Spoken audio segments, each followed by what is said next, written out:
بس پھر پریشان رہتا ہے، ایک پریشانی سے نکلتا ہے دوسری پریشانی، دوسری سے تیسری پریشانی. تو ہمیں کیا کرنا چاہیے؟ کیا کیا تھا گاڑی کے ساتھ؟ بھول گیا اسٹوری؟ کیا کیا تھا؟ ریزن فاؤنڈ کیا تھا نا، found the reason, first step. لیکن ہم یہ نہیں کرتے. ریزن تو دیکھیں کہ مومن کی لائف تو گاڑی BMW کی تو گارنٹی ہے، بہترین چلتی ہے، سموتھ چلتی ہے، یہ ایک دم کیوں رک گئی؟ ریزن تھا ایک پیج گر گیا. تو یہ مومن کی زندگی تو بڑی خوبصورت حسین زندگی ہے، دنیا بھی آخرت بھی. اللہ کی تفسیر اتنی بشارتیں ہیں. یہ کیا ہوا اس کو کہ پریشانیوں میں گر گیا، اولاد نافرمان ہو گئی، کاروبار ٹھپ ہو گیا؟ یہ کیوں ہوا؟ اس کا کوئی ریزن تو ہے، مسٹ بی ریزن. ہم اس ریزن کو نہیں دیکھتے، ہم پھر بکواس شروع کر دیتے ہیں اور حساب کو اپنے شروع کر دیتے ہیں. حقیقت کیا ہے؟ ریزن اس کی ریزن ہے. ارے معاملات ایسے کاروبار میں انشاءاللہ اسکیچ بنائے گا آپ کی لائف کا جو اللہ والا ہوگا. قرآن پڑھ کے آپ کو بتائے گا کہ آپ کا ریزن کیا ہے. قرآن بتاتا ہے اس کا ریزن کیا ہے. جب ایسے حالات آ جائیں، سنیں میری بات، زندگی میں جب زندگی کی گاڑی کے ساتھ یہ معاملات آنے شروع ہو جائیں تو لائف انسان کی بہت بہت خراب ہو جاتی ہے. گھر کے حالات ہی صحیح نہ ہوتے انسان کی زندگی کی، نہ پیسہ کام آتا ہے، نہ گاڑی کام آتی ہے، سب خاک نظر آتی ہے. تو پھر اس کے بعد ریزن اس کی کیا ہے؟ بڑی مین ریزن اللہ بتاتا ہے کہ جب مومن کی زندگی اتنی خوبصورت حسین ہے، جب اس میں یہ آ جائے گا سائڈ پہ اس کی گاڑی زندگی کی لگ جائے تو سمجھ جائیں کہ اللہ ناراض ہے اس کے ساتھ. اللہ کیا ہے؟ ناراض. اور کوئی وجہ نہیں، نہ کوئی جادو، نہ کوئی ٹونے، نہ کوئی نہ. اللہ کی ناراضگی مانو صاحب.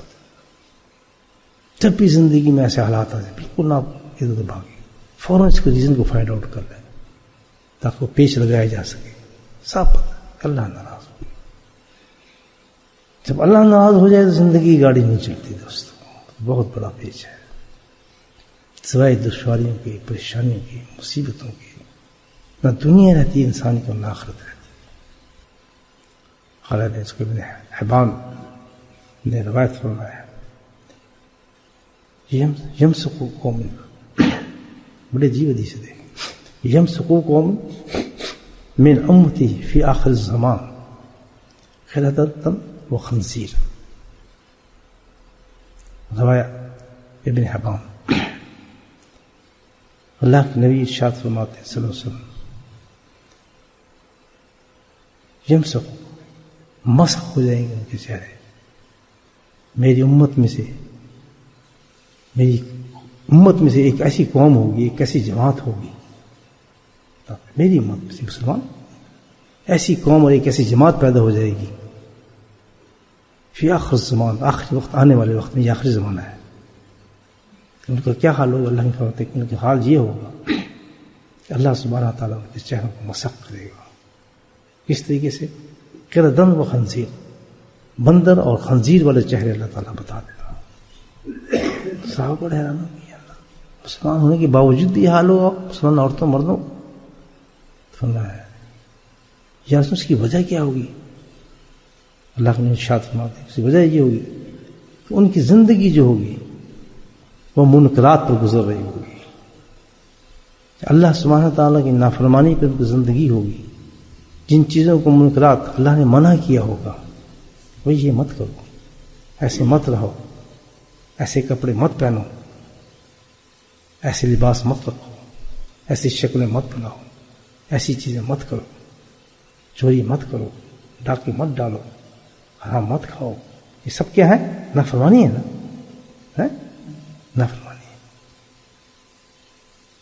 جب یہ حال ہو جائے گا قوم میں، بے شک اس حالات کے ساتھ انسان کو عبادت پہ زور لگاتا ہے. نماز پڑھ رہا ہے ساتھ میں یہ کام بھی کر رہا ہے، روزے رکھ رہا ہے ساتھ میں یہ کام بھی کر رہا ہے، عمرے پہ عمرے ہو رہے ہیں ساتھ میں یہ کام بھی ہو رہا ہے، خیراتیں ہو رہی ہیں ساتھ میں یہ ہو رہا ہے، ختم ہو رہے ہیں ساتھ میں یہ کام بھی ہو رہا ہے. منکرات، نافرمانی، ایک نافرمانی اللہ تعالیٰ کی، ایک نافرمانی عذاب کو دعوت دیتی ہے، عذاب آ جاتا ہے اس گھر پر، اس کی زندگی گاڑی رک جاتی ہے. کیونکہ مومن اور مصیبتیں اور مسائل دو مختلف چیزیں ہیں. یہ دو مختلف چیزیں ہیں. مومن کی زندگی ایسی ہے کہ جو اللہ کی طرف سے ٹیسٹ ہوتے ہیں، ایک ٹیسٹ ہوتا ہے، اس میں وہ انجوائے کرتا ہے، وہ انجوائے کرتا ہے. الحمدللہ وہ اللہ کی طرف سے ٹیسٹ ہوتا ہے نا، اس میں انجوائے کرتا ہے، لائف بہت مزہ لیتا ہے اس کے ساتھ. لیکن جب مصیبت آتی ہے وہ گناہ گار پاتے ہیں، نافرمانی پہ انسان کرتا ہے. استغفار، توبہ، اللہ سے توبہ. ایک ہی فکر کہتا ہے میں تو نہیں بتا رہا، تو قرآن نہیں پڑھتا. اللہ سبحانہ تعالیٰ نے حضرت نوح السلام کی زبان سے کیا بتایا تھا اپنی قوم کے لیے وظیفہ قرآن کے اندر؟ کہا تھا اللہ پاک نے کہ تم مجھ سے توبہ مانگو، اپنے گناہوں کی معافی مانگو، تمہاری گاڑی رکی ہوئی ہے اس وقت. کہا تھا نا کہ تمہاری گاڑی جو رک چکی ہے اس کا کوئی علاج نہیں ہے، تمہارا علاج واحد ہی ہے کہ رکی اس لیے ہے کہ اللہ کی تم نے نافرمانی کی ہے. نافرمانی کرنے سے اللہ ناراض ہے. اس کا علاج ایک ہی ہے، بہت آسان علاج ہے. چاہے کتنی ہی نافرمانی تم نے کی ہو، آسمان کی برابر ہی نافرمانی کی ہو، لیکن ایک علاج ہے صرف واحد، اللہ سے توبہ کر لو، توبہ کر لو. اللہ تعالیٰ جو میں نے زندگی میں تیری نافرمانی کی ہے، اس نافرمانی اور منکرات زندگی سے توبہ کرے آتے. اب میں زندگی کو اختیار نہیں کروں گا.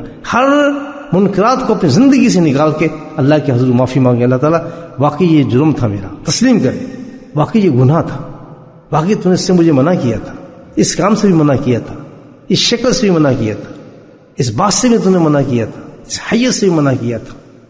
واقعی مجھے گھر میں ایسا نہیں ہونا چاہیے تھا، ہمارے گھر میں واقعی چیزیں نہیں ہونی چاہیے تھی. تو ناراض ہوتا ہے اس سے، اور آپ سے کھڑے ہو کے اللہ سے معافی مانگ رہے ہیں. تو اللہ تعالیٰ قرآن میں کیا کہتا ہے؟ حضرت صلی کہ دیکھ اگر تم اللہ سے، میری قوم تم نے اللہ سے توبہ کر لیا، تمہارے حالات دیکھو کیا ہے. اگر تم توبہ کرتے ہو اپنے منکرات کی تو اللہ قرآن میں وعدہ فرماتا ہے کہ میں آسمان سے تمہیں بارشیں برساؤں گا، تمہاری اولاد، تمہارے مال میں برکتیں پیدا کر دوں گا. ہیں سارے وعدے پورے ہو رہے توبہ سے، اولاد میں بھی، مال میں بھی برکتیں پیدا کر دوں گا. اور فرمایا یہ باغات جو سوکھے ہوئے ان میں نہروں کو جاری کر دوں. جو اس پیغام کو سمجھ، جیسے میں آپ سے بات کر رہا ہوں، جو سچے دل والا انسان ہوگا جو قرآن کو سمجھ جائے گا، حدیث کو، وہ اسی وقت سننے والی عورت مرد جو بھی سن رہی ہوگی اسی وقت گریا کرتے اپنے حالات میں توبہ کر لے، اور صبح ہونے سے پہلے پہلے انشاءاللہ اللہ کا وعدہ ہے اس کے مسئلے کو اللہ حل کر دے گا. دعوت ہے نا. کہیں کہا قرآن نے کہ جو یہ نہیں کرے گا اس کو مار دو. جو اس قسم کا کام کرتے ہیں ان کا اپنا اسلام ہوگا کہ جی یہ کر رہے ہیں، ان کو قتل کر دو، ان کو چھری بھی لٹکا دو، یہ غیر شرعی کام کر رہے ہیں، یہ فلاں نہیں کرتی اور فلاں نہیں کر رہی. ہو رہا ہی نہیں ہو رہا ہے. بم مار دو مسجد میں، یہ فلاں کی مسجد ہے. اسلام نے ایک تبلیغ دی ہے، آپ دعوت کا سلسلہ دیا ہے. نبی ایک سمجھ کہیں مزاج تھا آپ کو کہ اگر کوئی ایسے کام آپ دعوت دیں تو کیا اس کو مار دو؟ نہیں، کہیں بھی نہیں، بس چھوڑ دو. کیوں؟ اس کے حال پہ چھوڑ دو کہ اگر اس کو سمجھ نہیں آ رہی، اس کی قسمت میں بدقسمت ہے، شکل قسمت انسان پیدا ہو گیا، وہ سمجھے نہیں اللہ رسول کی بات، تو دنیا میں ذلیل ہے اور آخرت میں ذلیل ہے. ڈیفینیٹلی اس کو وہی خنزیر اور بندروں والی زندگی ہوگی اس کی دنیا کے اندر. جو اللہ کے قرآن سے نصیحت نہیں سمجھ سکا، اس کے لیے کہیں یہ حکم نہیں ہے، یہ میں آپ کو دعوت دے رہا ہوں. فورس نہیں کرتا اسلام کسی کو. اگر آپ انٹلیکچوئل انسان ہیں، اسلام کو ماننے والا ہو نہ ماننے والا ہو، اسلام اس کو دعوت دیتا ہے، کتاب دیتا ہے. لیکن نہیں مانتا اللہ تعالیٰ کو، نہیں مانتا. میں نہیں مانتا قرآن، میں نہیں اللہ کو مانتا. تو ہمارا کام کیا ہے؟ ہم اس کو دعوت دیں، ہم اس کو بتائیں، ٹھک چلو کوکھلے گولی سے اڑا دو اس انسان کو. یہ کیسی بات ہے؟ یہ تو ہمارا اسلام نہیں کہتا. اس چیز کو یاد رکھنا، اس پوائنٹ کو. یہ لوگ غلط ایکسپیکٹ کر رہے ہیں، کوئی کرتے ہیں ایسے لوگ کام، اسلام سے اس کا کوئی تعلق نہیں ہے. اسلام یہ بتائیں صحیح حقیقت ضرور کہ ہمارے اسلام کے اندر ایک دائرہ ہے، تہذیب کا دائرہ ہے، ایک زندگی کا خوبصورت نقشہ پیش کیا جاتا ہے کہ جو اللہ کی ہوئی بتائی ہوئی چیزیں کہ یہ بری ہیں تو وہ بری ہی ہوتی ہیں. جب وہ انسان کی زندگی میں آ جائے تو وہ اللہ کی پورا فرما برداری کے ساتھ ہر کام کو ایکسپٹ کرتا ہے. وہ لے ہیں اپنی زندگی میں. یہ دیکھیں فارمولے بھی ہیں، موجود ہیں ہمارے پاس کہ اللہ کی فرما برداری کے لیے اللہ کی ہر چیز کو ہم سینے سے لگا لیں. جو بات بھی اللہ فرمائے ہم وہ کریں، اور جس سے منع کریں اس سے نفرت کریں. مومن کی زندگی ایسی ہونی چاہیے کیوں بھائی؟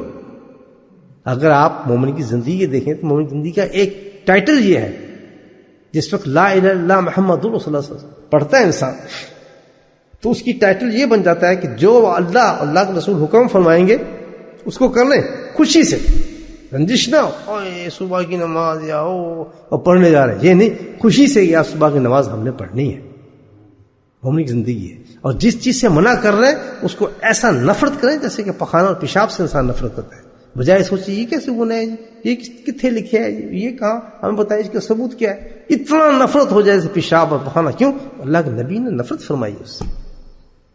یہ مومن کی زندگی ہے، اس کو بنانے کے لیے ایک فارمولہ، اگر زندگی ایسی نہیں ہے کسی کی تو اس کے لیے علاج کریں۔ وہ علاج کیا ہے؟ وہ چیز آپ لے آئیں، اندر گھسائیں، الحمدللہ بہت آسانی کے ساتھ وہ کام کرنا شروع ہو جائے گا۔ سسٹم بتاتا ہوں، آپ کروڑ انسان سے زندگی پا گئے اس فارمولے کے ساتھ کہ جہاں تو دیکھے بھائی نظر تیری گناہ کی طرف نظر اٹھ رہی ہے، اللہ کی فرما برداری میں کچھ کمی آ رہی ہے، دونوں چیز دیکھنے میں کہ اللہ کی فرما برداری میں کہیں کمی آ رہی ہے یا تو نافرمانی میں جا رہا ہے، تو فوراً اٹھا تصویر اللہ اللہ اللہ اللہ اللہ شروع کر، جیسے انکیٹ اللہ فور اللہ سبحانہ تعالیٰ۔ جیسی ہو تم اللہ کا ذکر کرو گے، اور ذکر کی خاصیت ہی یہی ہے، فذکرونی یذکرکم، تو مجھے یاد کرتا رہے میں تیری محبت میں ڈالتا چلا جاؤں گا۔ لفظ ہی ایسا، اللہ ایسا ہے کہ تو لے، جتنی دفعہ لے میرا نام، میں تیرے دل کے اندر اپنی محبت کو ڈالتا چلا جاؤں گا۔ اب دیکھ رہے ہیں گناہ نہیں چھوٹ رہا، کثرت ذکر 1000 تک لے جائیں، ایک کو ہمیں چھوڑنا ہے گناہ، 1,00,000 بھی کرنا پڑے تو وہ کریں، کیونکہ بعض دفعہ چپک جاتا ہے شیطان دل کے اوپر، ایسے چپک جاتا ہے۔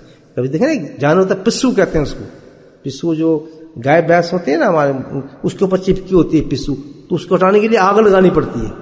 آپ دیہاتی کسی آدمی سے پوچھیں، آپ نہیں جانتے، ہم تو کرتے تھے نہیں گا، وہ پسو ہوتا ہے وہ چپک جاتا ہے، وہ ہٹتا نہیں، پھر آگ پھر لگاؤ تو آگ سے ہٹتا ہے، پھر ورنہ ہٹتے ہی نہیں۔ وہ شیطان پسو چپک جاتا ہے دل کے ساتھ، وہ اللہ کے ذکر سے ہٹتا ہے، ویسے ہٹتا ہی نہیں۔